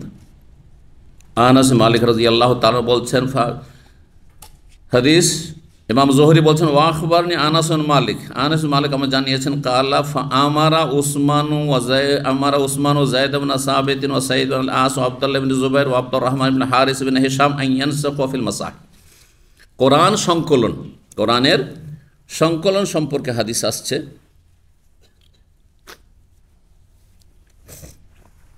বলছেন উসমান রাদিয়াল্লাহু তাআলা যখন খলিফা হলেন, তৃতীয় খলিফা, তখন উসমান রাদিয়াল্লাহু তাআলা যায়েদ ইবনে সাবিত, যিনি সবচাইতে বিখ্যাত ওহির লেখক ছিলেন, ওই যখন নাযিল হইতো, নবী সাল্লাল্লাহু আলাইহি ওয়াসাল্লামের কয়েকজন ওহির লেখক ছিলেন সাহাবী, তাদের মধ্যে অন্যতম ছিলেন যায়েদ ইবনে সাবিত। যায়েদ ইবনে সাবিতকে নির্দেশ দিলেন, সাঈদ ইবনে আস দ্বিতীয় ব্যক্তিকে নির্দেশ দিলেন, আর তৃতীয় আব্দুল্লাহ বিন জুবাইরকে নির্দেশ দিলেন, চতুর্থ আব্দুর রহমান বিন হারিস বিন হিশামকে নির্দেশ দিলেন আইয়ানসাখুহা ফিল মাসাহিফ, যে কোরআনকে গ্রন্থাকারে লিপিবদ্ধ করো। তাহলে কোরআন লিখিত ছিল, এই নয় যে নবী সাল্লাল্লাহু আলাইহি ওয়াসাল্লামের ওপর কোরআন নাযিল হয়েছে, নবী সাল্লাল্লাহু আলাইহি ওয়াসাল্লাম ইন্তেকাল হয়ে গেছে আর কোরআন লেখা হয়নি, এমন না। কোরআন নবী সাল্লাল্লাহু আলাইহি ওয়াসাল্লামের জীবদ্দশায় দুইভাবে সুরক্ষিত হয়ে গেছে। এক হচ্ছে কোরআন নাযিল হওয়ার সাথে সাথে নবী সাল্লাল্লাহু আলাইহি ওয়াসাল্লাম নিজের সাথে মুখস্থ, জিবরাইল আলাইহিস সালাম শোনাতে, আর তারপরে সাহাবায়ে কেরামরা, অসংখ্য সাহাবায়ে কেরামগণ সাথে শুনিয়ে দিয়েছে এই আয়াতগুলি, এই সূরা আজকে নাযিল হয়েছে, সাহাবীরা মুখস্থ করে নিয়েছেন। তাহলে সিনাতে সুদুরুর রিজাল, মানুষের সিনাই সুরক্ষিত করা হয়েছে। তার সাথে ওহী নাযিল হওয়ার সাথে সাথে সাহাবীদের ডেকে, যারা লিখতে জানতেন তাদেরকে ডেকে কয়েকজন ছিলেন এই কাজে নিয়োজিত, আর যে যখন কাছাকাছি থাকতেন বলতেন যে এই আয়াতগুলি লিখো। যদি গোটা সূরা হয়েছে, ছোট সূরা ধরে একবারে নাযিল হয়েছে, গোটা সূরা এই সূরা এই লিখো, এটা আলাদা করে। আর যদি কোনো সূরা একটা অংশ নাযিল হয়েছে, কখনো মাঝখান থেকে, অমুক সূরায় এই আয়াতগুলি অমুক আয়াতের পরে লিখো, অমুক সূরায় এই আয়াতগুলি অমুক সূরার পরে লিখো, এইভাবে নবী সাল্লাল্লাহু আলাইহি ওয়াসাল্লামের জামানায় লেখা হয়েছে, কিন্তু গ্রন্থ আকারে ছিল না, ছড়িয়ে ছিটিয়ে ছিল। সেই যুগে কিসে লেখা হইতো? লেখা হইতো খেজুরের ডাল, যেগুলো চওড়া খেজুরের ডালও লেখা হইতো। আর লেখা হইতো কিসে? পাথরে লেখা হইতো। চামড়াকে শোধন করে চামড়ার উপরে লেখা হইতো, জি, গাছের বাকলে লেখা হইতো। এইভাবে বিভিন্ন জিনিসে লিখে রাখা হইতো, ছড়িয়ে ছিটিয়ে ছিল সেগুলি। এইভাবে ছড়িয়ে ছিটিয়ে থাকলে তো হবে না, এক জায়গায় করতে হবে, না হলে তো সবসময় এরকম অবস্থা থাকবে না। তো একসময় তো কোনো আয়াত তো হারিয়ে যেতে পারে, মিস হয়ে যেতে পারে। সুতরাং উদ্যোগ নেওয়া হলো যে কোরআনকে কি করতে হবে? গ্রন্থ আকারে করতে হবে। তো এর জন্য প্রথম যেটা স্তর ছিল সেটা হচ্ছে যে আবু বকর সিদ্দিক রাদিয়াল্লাহু তাআলা আনহু সবগুলিকে লেখার নির্দেশ দিলেন, হ্যাঁ, একসাথে করার নির্দেশ দিলেন। প্রাথমিক এই কাজটি শুরু হলো। আর তারপরে সেটা কপি করার পরে, গ্রন্থ আকারে করার পরে হাফসা রাদিয়াল্লাহু তাআলা আনহার কাছে সংরক্ষিত ছিল। ওসমান রাদিয়াল্লাহু তাআলা আনহুর জামানায় এইভাবে শুধু একটা কপিতে রাখা আছে, কিন্তু বিভিন্ন বংশগুলি নিজের নিজের মাতৃভাষায় পড়াশোনার বা তেলাওয়াতের অনুমতি ছিল, ওইভাবেই তেলাওয়াত করত। এতে আপসে দ্বন্দ্ব হইত। কোরাইশদের উচ্চারণ আলাদা। প্রথম 7টি যারা বড় গোত্র বংশ, সেই বংশের মাতৃভাষায় কোরআন তেলাওয়াতের অনুমতি ছিল। এই জন্য হাদিস আছে উনজিল কোরআন আলা সাবআতি হরফ। তো এইভাবে চলতে থাকে, কিন্তু তেলাওয়াতে যখন উচ্চারণে পার্থক্য হয় তখন তর্ক শুরু হয়ে যায়, অনেক সময় ঝগড়া শুরু হয়ে যায়। একজন একরকম করে তেলাওয়াত করছে কোনো শব্দ, আরেকজন আর এক রকম করে উচ্চারণ করছে, তখন কি শুরু হয়ে যায়? দ্বন্দ্ব শুরু। না এরকম না, আমি তো এরকম শিখেছি, না আমি তো এরকম শিখেছি। দেখলি এক ঝামেলায় তো ফিতনা শুরু হয়ে যাবে। ধর্ম নিয়ে দ্বন্দ্ব যদি শুরু হয় আর সব কিতাবুল্লাহ কোরআন কারীম নিয়ে, তাহলে তো মুশকিল হয়ে যাবে।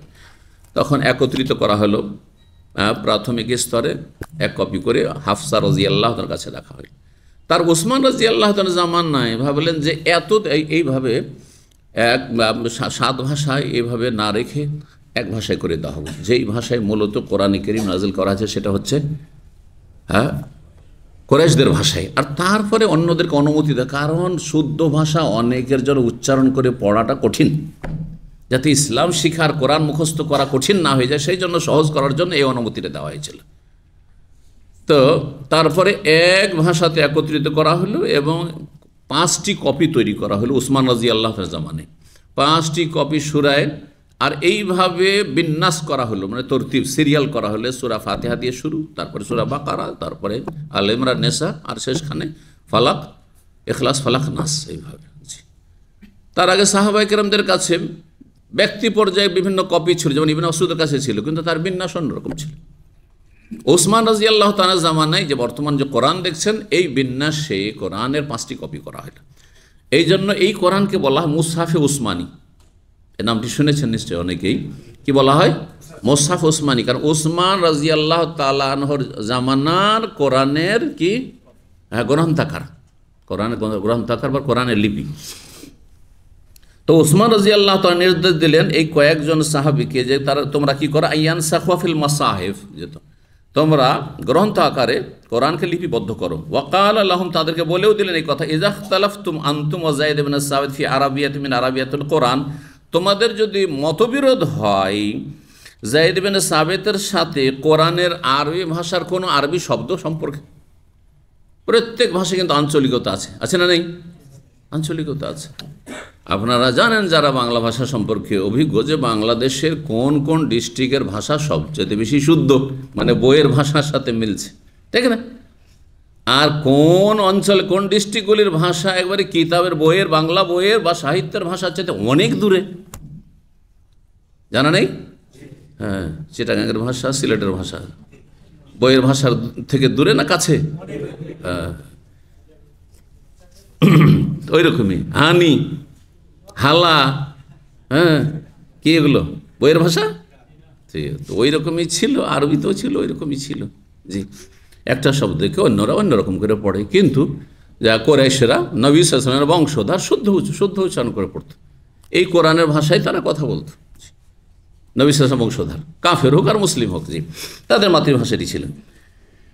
তো ফাকতুবুহু লিসানে কোরাইশ, যখন ইখতিলাফ হবে, তোমরা এই যে কয়েকজন রয়েছে যারা কোরআনকে সংকলন করছো, না এইভাবে উচ্চারণ মানে এইভাবে লিখতে হবে, এই শব্দে লিখতে হবে, তখন যদি ইখতিলাফ দেখো তাহলে কোরাইশের ভাষা দেখবে যে কোরাইশরা কীভাবে উচ্চারণ করে এই শব্দটি, কোরাইশদের ভাষায় লিখবে।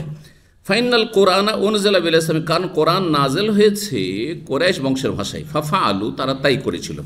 4985 নম্বর হাদিস বর্ণনা করছেন সাফওয়ান বিন ইয়ালা বিন ওমাইয়া, বলছেন আন্না ইয়ালা বিন ওমাইয়া সাহাবী কানা ইয়াকুল, তিনি বলছেন লাইতানি আরা রাসূলুল্লাহ সাল্লাল্লাহু আলাইহি ওয়াসাল্লাম হিনা ইউনজালু আলাইহিল ওয়াহি।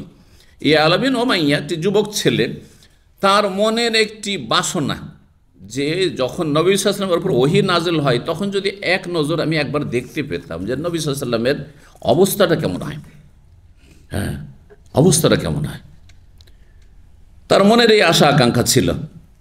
তো বলছেন যে লাইতানি, যদি আমি রাসূলুল্লাহ সাল্লাল্লাহু আলাইহি ওয়াসাল্লামকে দেখতে পেতাম হিনা ইউনজালু আলাইহিল ওয়াহি, যখন ওহী নাজিল হয় এই অবস্থায়, তো কতই না ভালো হইতো আমার জন্য। ফালাম্মা কানান নবী সাবিল জেরানা, নবী সাল্লাল্লাহু আলাইহি ওয়াসাল্লাম একবার জেরানা নামক স্থানে ছিলেন। জেরানায় কখন ছিলেন? নবী সাল্লাল্লাহু আলাইহি ওয়াসাল্লাম যখন হুনাইনের যুদ্ধ সেরে জেরানা নামক স্থানে, যে জেরানা মক্কা থেকে তায়েফের দিকে আসতে অবস্থিত, খুব প্রসিদ্ধ জায়গা। এই জায়গা থেকে এক শ্রেণীর বেদাতিরা উমরা করে, কিন্তু এই বেদাত ভারত, বাংলাদেশ, পাকিস্তানে কম আছে। এই বেদাত আছে ইন্দোনেশিয়া, মালয়েশিয়াতে বেশি আছে। ইন্দোনেশিয়া, মালয়েশিয়া এবং আপনার ওই বরুনাই, এইসব দেশ থেকে যারা আসে, সিঙ্গাপুর, এই শাফি মজহাবের অনুসারীরা, এদের মধ্যে বহু বেদাতি আছে, সুফিও আছে। তো এরা করে কি, এরা মক্কা আসলে জেরানার একটা উমরা করবে। যেমন ইন্ডিয়া বাংলাদেশের লোক যদি আসে তো একটা উমরা তো করলাম দেশ থেকে এসে, বাকি কি করতে হবে? মসজিদ আয়েশা থেকে উমরা করতে হবে। তো মসজিদ আয়েশার উমরার বেদাতটি ইন্ডিয়া বাংলাদেশে প্রচলিত বেদাত, হ্যাঁ বেশি। এখান থেকেও দাম্মাম থেকে অনেকে যায়, একটা দিনও থাকতে পারে না, গিয়ে সকাল 9টা-10টার নামে গিয়ে বাস থেকে, আর তারপরে একটা উমরা করতে করতে তো জোহর হয়ে যায়। আর তার বাস ছাড়ে কখন? যারা একদিনের জন্য যায়, হ্যাঁ মদিনার জন্য বাস ছাড়ে কখন? এসার পরে দৌড় দিয়ে আসতে হয়, খাওয়ারও সুযোগ পাই না এর মাঝখানে। তো এক সময় আজকে থেকে 10 বছর 15 বছর আগে যখন বাসে যেতাম, একদিন বাসের কাছে আমি দাঁড়িয়ে আছি, আর কিছু নতুন ভাইরা এসছে আমাদের বাংলাদেশি। বুঝতে পারছি যে এরা নতুন, জীবনে প্রথম ওরা করতে এসছে, বা মানে নতুন আর কি, আর ইসলামিক সেন্টারের সাথে এর পরিচিতি নাই। তো আমি তাদের অবস্থা বোঝার জন্য জিজ্ঞেস করে ফেললাম যে কয়টা উমরা করলেন? তাদের বলছে হুজুর বেশি করতে পারিনি, 5টা করলাম। 5টা করলাম, একটা করতে করতে জোহর হয়ে গেছে। তাহলে তারপরে যে আরও 4টা করেছে, মাগরিব পর্যন্ত সারতে হবে, হ্যাঁ, বা এশার আজান আগ পর্যন্ত সারতে হবে, যদি নিঃশ্বাসও না নেই তবু, ঠিক কিনা? তাহলে জোহর 1টা থেকে শুরু করে, মক্কার জোহর পড়তে পড়তে তো 1টা-1:30 হয়ে যায়। তো 1টা থেকে শুরু করে ওকে সন্ধ্যা 7টা-8টা পর্যন্ত এই 4টা উমরা সারতে হয়েছে। 1টা থেকে 8টা কয় ঘন্টা হলো? 6-7 ঘন্টা। 6-7 ঘন্টাতে সেরেছে। কি যে জেহাদ করে যায়, বলে সত্যি জেহাদ, হ্যাঁ তাই না? বেদাতের পথে জেহাদ, বেদাতের পথে জেহাদ না, এক নিঃসন্দেহে বেদাত। এইভাবে কোনো অবকাশ নেই। এই জায়গা হচ্ছে মক্কার লোকের জন্য, যারা মক্কায় কাজকর্ম করছেন, প্রবাসী অথবা মক্কায় বসবাস করছেন, তাদের বলা হয়েছে নিজের ঘর থেকে আরামে এত উমরা করা চলবে না, যাও হারামের বর্ডারে যাও, আদনাল হিল, আর সেখান থেকে ইহরামটা করে আসে। এটা হচ্ছে উমরার ক্ষেত্রে। আর হজের ক্ষেত্রে বাড়ি থেকে, কারণ হজের ক্ষেত্রে যেহেতু আরাফে যাচ্ছে, ওইদিকে হারামে একবার যেতে হচ্ছে, হারামে পার হয়ে হালাল এরিয়াতে যেতে হচ্ছে, কারণ আরাফা হচ্ছে হালাল এরিয়া, মুজদালিফা পর্যন্ত হারাম এরিয়া, কিন্তু আরাফা হচ্ছে হালাল এরিয়াতে। সুতরাং ওই ক্ষেত্রে বাড়ি থেকে হজের ইহরাম বাঁধবে কারা? মক্কার লোকেরা, যারা মক্কায় বসবাস করছে। আপনার আমার জন্য নয়, যারা বাইরে বসবাস করছে, আমাদেরকে মিকাত থেকে ইহরাম বেঁধে যায়। বোঝা গেছে? যদি দ্বিতীয় তৃতীয় উমরা করতে হয় তাহলে তাইফ চলে আসেন মিকাতে, 2 নম্বর উমরা করলেন। মদিনা চলে যান, আর ওখানে গিয়ে মিকাত জুলহরফ, ওখান থেকে আরেকটার জন্য এহরাম বাঁধলেন, দিয়ে আরেকটা উমরা করে নিলেন, করেন একটু খরচ করেন, কষ্ট করেন, মিকাতে চলে আসেন, তাহলে জায়েজ আছে। সফর বাংলাদেশ থেকে অথবা দাম্মাম থেকে একটাই হইল, কিন্তু যেহেতু মিকাতে চলে গেলে সুতরাং আপনার অনুমতি আছে যে আপনি ওমরা করতে পারেন। এক সফরে এভাবে করা যেতে পারে, দুটো তিনটে। কিন্তু এই নয় যে আপনি যাচ্ছেন, তখনকার যুগে 2 রিয়ালের বাস চলত, 2 রিয়ালে, বুঝছেন না? যে সাবকো বাসগুলো, যে সিটি বাস ছিল তখন 2 রিয়ালে ছিল। আমরা বলতাম 2 রিয়ালের উমরা, 2 রিয়ালে মসজিদ আয়েশা যাওয়া তো 2 রিয়ালে বড় আসা যেত, হারামে নামিয়ে দিত। আল্লাহ হিদায়াত দান করুন। এই যে রানায় কেন এই বিদআত চালু হইল আর মসজিদ আয়েশায় কেন হইল, এটাও জানার প্রয়োজন। মসজিদ আয়েশার জন্য চালু হয়েছে যে মা আয়েশা রাদিয়াল্লাহু তাআলা মাসিক চলে এসেছিল, আলাদা করে উমরা করতে পারেননি হজের বছরে, বিদায় হজের সময় তো মনটা খুব খারাপ ছিল। তার মনের সান্ত্বনার জন্য নবী সাল্লাল্লাহু আলাইহি ওয়াসাল্লাম হজ সারার পরে বললেন, তার ভাইকে, নিজেও গেলেন না, এমনকি মা আয়েশার ভাই আব্দুর রহমানকে ওকেও বললেন না যে তোমার বোনকে নিয়ে যাও, তুমিও একটা ইহরাম উমরা করে নিয়ে ইহরাম, এইটাও বললেন না। তাহলে আমাদের জন্য কোথায় অবকাশ হলো? তার মনের তৃপ্তির জন্য, শান্তির জন্য বললেন, যাও তোমার বোনকে নিয়ে যাও, আমের হামিনাত তানিম থেকে একটা উমরা করিয়ে দাও। তাহলে মনে একটা শান্তি হবে যে সতীনেরা হ্যাঁ আলাদা আলাদা উমরা করেছে, আমি একটা আলাদা উমরা করলাম, যাতে সতীনদের ক্ষেত্রে নিজেকে ছোট মনে না হয়। বুঝা গেছে? তো এই হচ্ছে তানিমের উমরার রহস্য। আর জেরানের রহস্য হচ্ছে নবী হুনাইনের যুদ্ধের গনিমতের ধন সম্পদ ভাগ বন্টন করলেন রাতে, আর দেশা পরে, আর তারপরে রাতে যথেষ্ট সময় আছে, এমনি এমনি বসে থাকবো, তো চলো। আগে কোনো নিয়ত ছিল না যে আমরা এখানে উমরা করতেছি, এসেছিলেন কি করতে? মক্কা বিজয় করতে। মক্কা বিজয় শেষ হয়েছে, তারপরে তাইফের দিকে এসে যুদ্ধ করার জন্য হুনাইনের এদের সাথে যুদ্ধ হলো, এই কাফেরদের সাথে যুদ্ধ হলো, তারপরে তাদেরকে পরাজিত করে তাদের গনিমতের ধন সম্পদ ভাগ বন্টন করলেন জেরা নামক স্থানে, আর তারপর রাতে বললে যে বসে আছি, চলো একটা উমরা করে চলে আসি। এই হচ্ছে উমরা। বোঝা গেছে না? ওই রকমই আপনি এখান থেকে জেদ্দায় কোম্পানি ডিউটিতে গেছেন, কোম্পানি আপনার কাজে পাঠিয়েছে, জেদ্দায় গেছেন অথবা মাক্কা গেছেন, গিয়ে সরাসরি ডিউটি শুরু হয়েছে। আগে ডিউটি করলেন, করার পরে আপনি উমরা সফরে যাননি, আর তারপরে বললেন যে উমরা ডিউটি তো শেষ হলো, চলো একটা উমরা করে নিতে। যেখানে আছেন সেখান থেকে উমরা করে নিন। আজিজিয়াতে ডিউটি ছিল অথবা মেনাতে ডিউটি ছিল, যেখানে ডিউটি সেখান থেকে আপনি মেসবালায় ডিউটি ছিল, ওখান থেকে তখন একটা উমরা করবেন, মসজিদ আয়েশা তখন যাবেন, যেহেতু আপনি ওখানে অবস্থান করছেন। এই হচ্ছে জেরানার উমরা রহস্য। তো জেরানাই নবী সাল্লাল্লাহু আলাইহি ওয়াসাল্লামের ওপর ওহী নাজিল হয়েছিল ওই সময়টাই, কারণ এছাড়াও নবী সাল্লাল্লাহু আলাইহি ওয়াসাল্লাম জেরানে অন্য কোনো সময় যাননি। আর এহরাম বাঁধার বিষয়টিও আসছে এতে যেহেতু, তো বলছেন সে ইয়ালা যে নবী সাল্লাল্লাহু আলাইহি ওয়াসাল্লাম জেরা নামক স্থানে ছিলেন, ওয়া আলাইহি সাওবুন, সেই সময় নবী সাল্লাল্লাহু আলাইহি ওয়াসাল্লামের শরীরে কাপড় ছিল। শরীরে শুধু নয়, বরং সেই সময় কাদ আজাল্লা আলাইহি, তাকে ছায়া করা ছিল। তাহলে দিনের বেলা, দিনেও সেখানে অবস্থান করেছেন। তাহলে গরম লাগলে সেটা চালিয়ে দেন, একটু গরম লাগছে মনে হচ্ছে, সবগুলি বন্ধ মনে হচ্ছে, একটা চলছে হয়তো।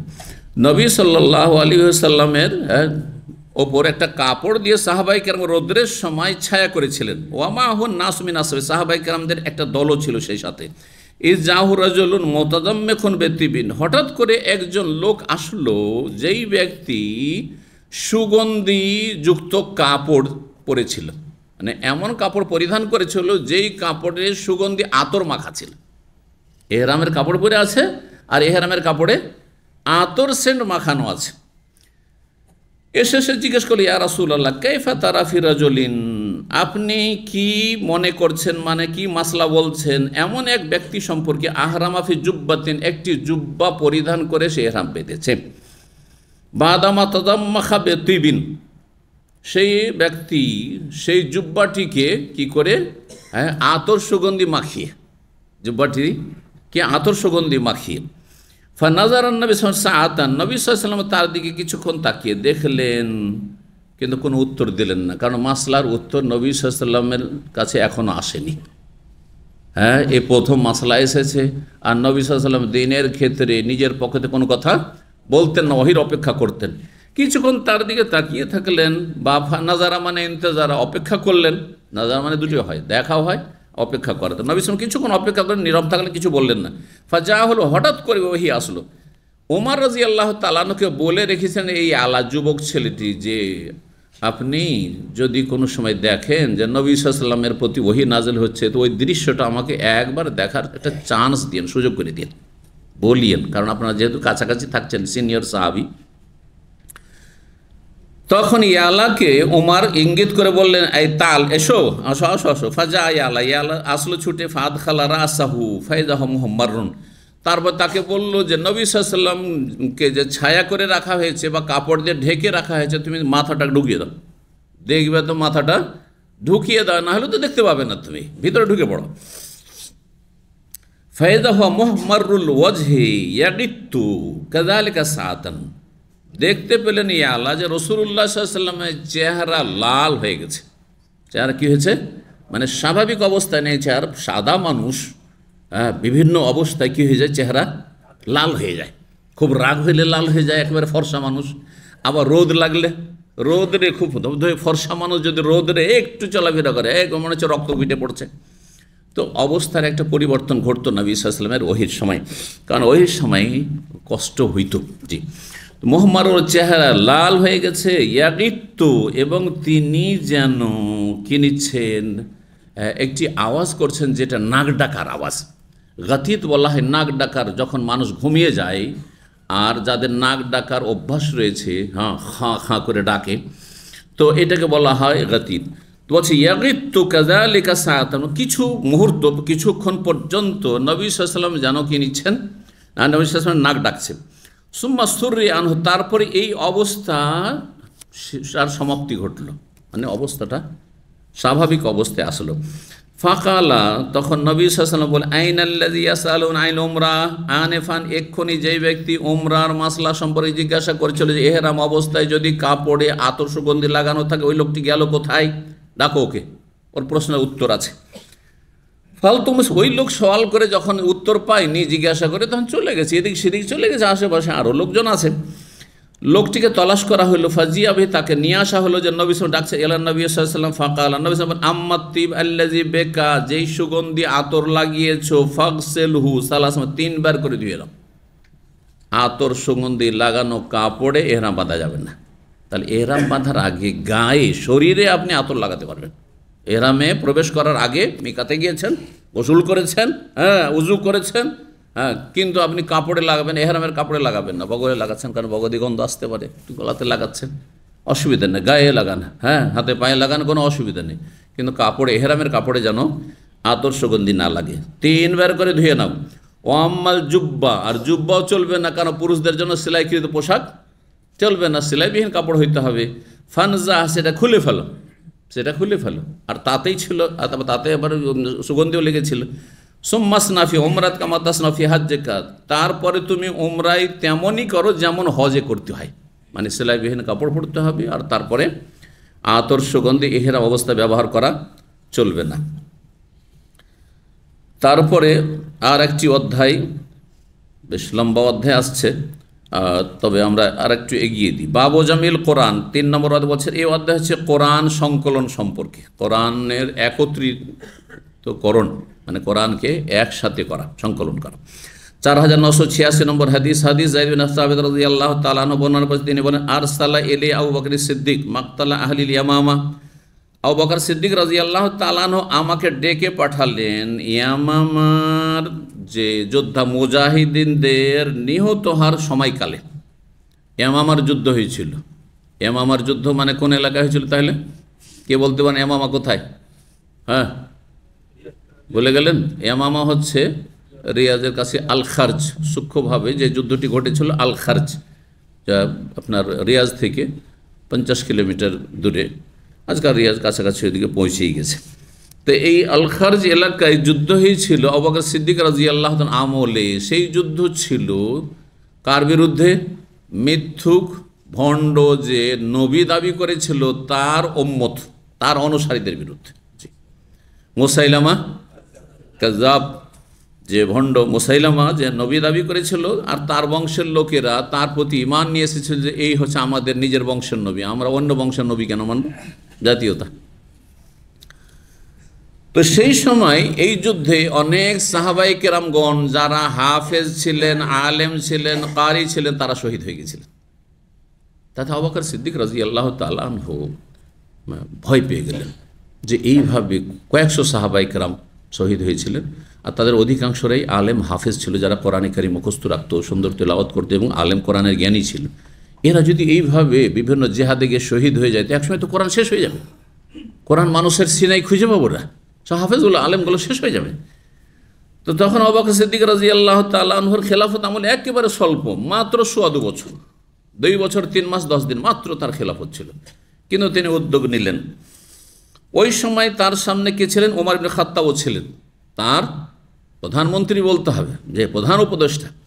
ওমর রাদিয়াল্লাহু তাআলা তার পাশেই ছিলেন। আবু বকর সিদ্দিক রাদিয়াল্লাহু তাআলা বললেন ওমরকে, কাল আবু বকর ইন্না ওমর আতানি ফাকাল, ওমর রাদিয়াল্লাহু আমার কাছে আসলো, এসে বলল ইন্নাল কাতলা কাদ ইস্তাহারা ইয়াউমাল ইয়ামামাতি বিকুরাইল কোরআন।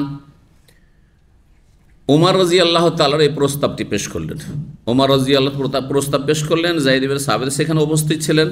বলছেন আবু বকর যে ওমর আমার কাছে এসেছেন, যায়েদ ইবনে সাবিতকে বলছেন, এসে বলছেন যে এই ইয়ামামার যুদ্ধে অনেক কোরআনের হাফেজ আলেম কারীরা শহীদ হয়ে গেছেন। ইন্নাল কাতলা কাদ ইস্তাহাররা, ইস্তাহাররা মানে গরম হয়ে যাওয়া, হ্যাঁ, সরগরম হয়ে যাওয়া, মানে যথেষ্ট পরিমাণে, প্রচুর পরিমাণে, হ্যাঁ, অনেক সংখ্যায় কোরআয় কোরআন শহীদ হয়েছেন। ইন্নাল কাতলা কাদ ইস্তাহাররা ইয়াউমাল ইয়ামামাতি বিকুরাইল কোরআন, কোরআনের হাফেজ আলেম কারীরা অনেকেই শহীদ হয়ে গেছেন এই ইয়ামামার যুদ্ধে।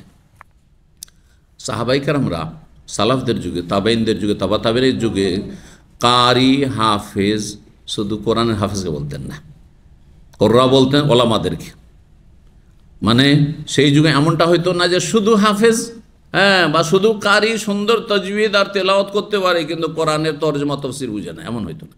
যেমনটা অনারবদের মাঝে এমনটাই, যাদেরকে কারি সাহেব বলছেন তার মানে সে আলেম নয়, হ্যাঁ, এমন ছিল না। সাহাবায়ে কেরাম যারাই কারি, যারাই হাফেজ, তারাই হচ্ছে আলেম। তো অনেক ওলামা সাহাবায়ে কেরাম যারা কোরআনের জ্ঞানী ছিলেন তারা সব নিহত হয়েছিল এতে। ওয়াইন্নি আকশা, আমি ভয় পাচ্ছি, ইনিস্তাহারাল কাতল বিল কুররা বিল মাওয়াত, বিভিন্ন জিহাদের ময়দানে গিয়ে যদি এইভাবে কারি আলেম হাফেজরা যদি শহীদ হয়ে যান, ফায়াযহাবু কাসীর মিনাল কোরআন, তাহলে কোরআনের অনেকটা অংশ হারিয়ে যাবে, অনেক অংশ হারিয়ে যাবে, চলে যাবে, মানে হারিয়ে যাবে। ইন্নি আরা, আমার মত হচ্ছে, আনতা আমরা বেজামিল কোরআন, আবু বকর যেহেতু খলিফা, সিদ্ধান্ত তার হবে, হ্যাঁ, নির্দেশ তিনি দেবেন, পরামর্শ দিচ্ছেন, প্রস্তাব দিচ্ছেন। ওমর রাদিয়াল্লাহু বলছেন আমি মনে করি যে আপনি কোরআন সংকলনের নির্দেশ দেন। কুলতুলি ওমর, তখন আবু বকর বলছেন যে আমি ওমরকে বললাম, কাইফা তাফআলু শাইআন লাম ইয়াফআলু রাসূলুল্লাহ সাল্লাল্লাহু আলাইহি ওয়াসাল্লাম, আপনি এমন একটি কাজ কিভাবে করতে পারেন আপনি, বা কিভাবে এই কাজ করার জন্য আপনি সাহস করছেন যেই কাজ স্বয়ং রাসূলুল্লাহ করেননি। রাসূলুল্লাহ সাল্লাল্লাহু আলাইহি ওয়াসাল্লাম লিখিয়েছেন কিন্তু ছড়িয়ে ছিটিয়ে একসাথে করেননি গোটা কোরআনকে, আপনি এই কাজটা কেন করতে যাবেন? কালা ওমর, ওমর বললেন তখন, হাযা ওয়াল্লাহি খাইর, এটি আল্লাহর কসম করে বলছি বড় কল্যাণকর কাজ, বড় কল্যাণকর কাজ। আর ওমর রাদিয়াল্লাহু যেসব কথাবার্তা বলতেন সেটি আল্লাহ রাব্বুল আলামিনের ফয়সালার অনুকূলে হইত। এই জ্ঞান আল্লাহ, এই ইলহাম আল্লাহ দিয়েছিলেন নবী সাল্লাল্লাহু আলাইহি ওয়াসাল্লামের জীবদ্দশায়, ওহী নাযিলের জামানায় অনেক মাসলা মাসাইল প্রয়োজন, হ্যাঁ, মত পোষণ করলেন ওমর, আরও সেই মতের অনুকূলে কোরআন নাযিল হইত, অনেকগুলি মাসাইল রয়েছে। ফালাম ইয়াজাল ওমর ইউরাজিউনি, আবু বকর বলছেন যে ওমর রাদিয়াল্লাহু বারবার আমার কাছে বিষয়টির উপস্থাপনা করতে থাকেন, এসে বলতে থাকেন, হাত্তা শারাহাল্লাহু সাদরি লিযালিক, আল্লাহ আমার বক্ষকে উন্মুক্ত করলেন যে ওমরের কথাটি যুক্তিযুক্ত, করা উচিত। ও রায়তু ফি যালিকা আল্লাযী রাআ ওমর, তারপর আমি সেই মতে একমত হইলাম যেই মতটি ছিল ওমরের। যায়েদ ইবনে সাদ বলছেন, কাল আবু বকর, আবু বকর বলেন, ইন্নাকা রাজুলুন শাবুন আকিল, যায়েদ ইবনে সাবিত যুবক মানুষ ছিলেন এবং জ্ঞানী মানুষ ছিলেন আর কোরআনের লেখক ছিলেন নবী সাল্লাল্লাহু আলাইহি ওয়াসাল্লামের। বললেন যে তুমি একজন বুদ্ধিমান যুবক, লা নাত্তাহিমুকা, তোমাকে কোনো রকমের আমরা মিথ্যার অপবাদ দিচ্ছি না, তুমি সত্যবাদী, তোমার সম্পর্কে আমাদের কাছে কোনো ব্যাড রিপোর্ট, খারাপ কোনো রিপোর্ট নেই। ওয়াকাত কুনতা তাকতুবুল ওয়াহি আলি রাসূলিল্লাহ সাল্লাল্লাহু আলাইহি ওয়াসাল্লাম, তুমি রাসূলুল্লাহ সাল্লাল্লাহু আলাইহি ওয়াসাল্লামের ওহীর লিখতে জীবদ্দশায় নবীর। ফাতাতাব্বাইল কোরআন ফাজমাউ, সুতরাং তুমি কোরআনকে বিভিন্ন জায়গা থেকে, বিভিন্ন মানুষের কাছ থেকে তলাশ করো এবং সেটাকে সংকলন করো, একত্রিত করো। ফাওয়াল্লাহি, যায়েদ বিন সাদ বলছেন আল্লাহর কসম করে, লাউ কাল্লাফুনি নাকলা জাবালি মিনাল জিবালে, যদি আমাকে আবু বকর কোনো একটি পর্বতকে এক জায়গা থেকে আরেক জায়গায় স্থানান্তরিত করার নির্দেশ দিতেন, মা কানা আসকালা আলিয়া মিম্মা আমারানি বিহি মিন জামিল কোরআন, তাহলে সেটি আমার কাছে কোরআন সংকলনের চাইতে বেশি ভারী মনে হইতো না। পাহাড় পর্বতকে আমি এক জায়গা থেকে আরেক জায়গায় করার জন্য আপ্রাণ চেষ্টা করতাম, আমার যতটা ক্ষমতা রয়েছে, কিন্তু কোরআন আমি সংকলন করব, এই কাজটি আমার জন্য যেন খুবই কঠিন। সুবহানাল্লাহ, কত সতর্কতা তাদের ছিল, তাহলে কত ইমানদারি ছিল। এই দায়িত্ব কি পালন করতে পারবো? গুরু দায়িত্ব। কুলতু, আমি বললাম, কাইফা তাফআলুনা শাইআন, আপনারা কেমন করে এমন কাজ করতে চাইছেন? লাম ইয়াফআল রাসূলুল্লাহ এই কাজটি করেননি তো। কালা হুয়া ওয়াল্লাহি খাইর, তখন আবু বকর ওমর উভয়ে বললেন যে এইটিতেই কল্যাণ রয়েছে। ফালাম ইয়াজাল আবু বকর সিদ্দিক রাদিয়াল্লাহু তাআলা আনহু বলতেই থাকলেন, এই প্রস্তাব দিতেই থাকলেন বা এই কথাটির উপস্থাপনা করতে থাকলেন যায়েদ বিন সাবিতের সামনে। হাত্তা শারাহাল্লাহু সাদরি, যায়েদ বিন সাবিত বলছেন, আল্লাহ আমার বক্ষকে খুলে দিলেন, উন্মুক্ত করে দিলেন সেই কাজের জন্য যার জন্য আল্লাহ বক্ষকে উন্মুক্ত করেছিলেন আবু বকর ওমরের বক্ষকে। ফাতাতাব্বাতুল কোরআন, তারপর আমি কোরআনের সন্ধান করতে লাগলাম, কার কাছে কতটা কোরআন আছে, কার কতটা মুখস্থ আছে এবং কার কাছে কতটা লেখা আছে, কোথায় কার বাড়িতে আছে। আজমাহু, সেগুলোকে একত্রিত করতে লাগলাম। মিনাল ওসবে ওয়াল লেখাফে অসুদুরি রেজালে, কোরআনকে প্রথম যে সংকলন করা হয়েছিল ঔসব, জি ঔসবের অর্থ হচ্ছে খেজুরের চওড়া ডাল, খেজুরের প্রশস্ত ডালগুলি, খেজুরের বাকল, খেজুরের বাকল, আপনি খেজুরের ডালের নিচের দিকটা বেশি চওড়া না, তো সেগুলিতে লেখা হয়তো, সেখান থেকে কোরআন সংকলন করতে লাগলাম, তাতে লেখা ছিল কারো কাছে। ওয়াল লেখাফ, আর সাদা চিকন পাথরে, যে আজকালকার টাইলসের মতো যে চিকন পাথর, পাতলা পাথর, এই সাদা পাথরগুলিতে লেখা ছিল, সেগুলো থেকে কোরআনকে সংকলন করতে লাগলাম। অসদুর রেজালে, আর কিছু মানুষের সিনাতে ছিল, সব দিক থেকে দুই রকমভাবেই যে সংরক্ষণ ছিল, কিন্তু বিভিন্ন জায়গায় ছড়িয়ে ছিটিয়ে, বিভিন্ন লোকের বাড়িতে ছড়িয়ে ছিটিয়ে ছিল, বিভিন্ন লোকের সিনাতে ছড়িয়ে ছিটিয়ে ছিল, সেগুলোকে একত্রিত করতে লাগলো। হাত্তা ওয়াজাদতু আখিরা সূরাতি তওবা, সবগুলি জমা করা হয়ে গেল, সংকলন করা হয়ে গেল। সর্বশেষ দুটো আয়াতের কথা এখানে বলেছেন। একটি আয়াত হচ্ছে সূরা তওবার আয়াত নম্বর 128, বলছেন যে শেষখানে পেলাম সূরা তওবার শেষ আয়াতটি আবু খোজাইমা আনসারীর কাছে, মানে তার মুখস্থ ছিল সেটি তার কাছে। লাম আজিদাম আহাদিন গায়রাত, তার ছাড়া আর কারো কাছে এটি সন্ধান চালিয়ে আমি পাইনি, তার কাছে পেলাম। কি ছিল? লাকাদ জাআকুম রাসূলুম মিন আনফুসিকুম আজিজুন আলাইহি মা আনিতুম হারিসুন আলাইকুম বিল মুমিনিনা রাউফুর রহিম ফাইন তাওয়াল্লাউ ফাকুল হাসবিয়াল্লাহু লা ইলাহা ইল্লা হুয়া আলাইহি তাওয়াক্কালতু ওয়া হুয়া রাব্বুল আরশিল আযীম। এই দুটি আয়াত। হাত্তা খাতেমাত বারাত, সূরা বারাত, সূরা তওবার অপর নাম, শেষ পর্যন্ত এই দুটি আয়াত। ফাকানাতিস সুহুফা ইনদা আবি বকরিন, তারপরে যখন একসাথে সংকলন করে দিলাম, করে আবু বকর সিদ্দিক রাদিয়াল্লাহু তাআলা খলিফা, তার হাতে তুলে দিলাম কপি, তার কাছে থাকলো হাত্তা তওয়াফল, তার ইন্তেকাল পর্যন্ত। সুম্মা ইনদা ওমর হায়াত, তারপর ওমর রাদিয়াল্লাহু দীর্ঘ 10 বছর বেশি খলিফা থাকলেন, 10.5 বছর তার হাতে থাকলো তার জীবদ্দশায়। তারপরে সুম্মা ইনদা হাফসা বিনত, তারপরে ওমর রাদিয়াল্লাহু তাআলা আনহু দ্বিতীয় খলিফার কন্যা নবী সাল্লাল্লাহু আলাইহি ওয়াসাল্লামের সহধর্মিণী উম্মুল মুমিনিন হাফসার ঘরে সেটা কি ছিল? সংরক্ষিত ছিল সেই কপিটি।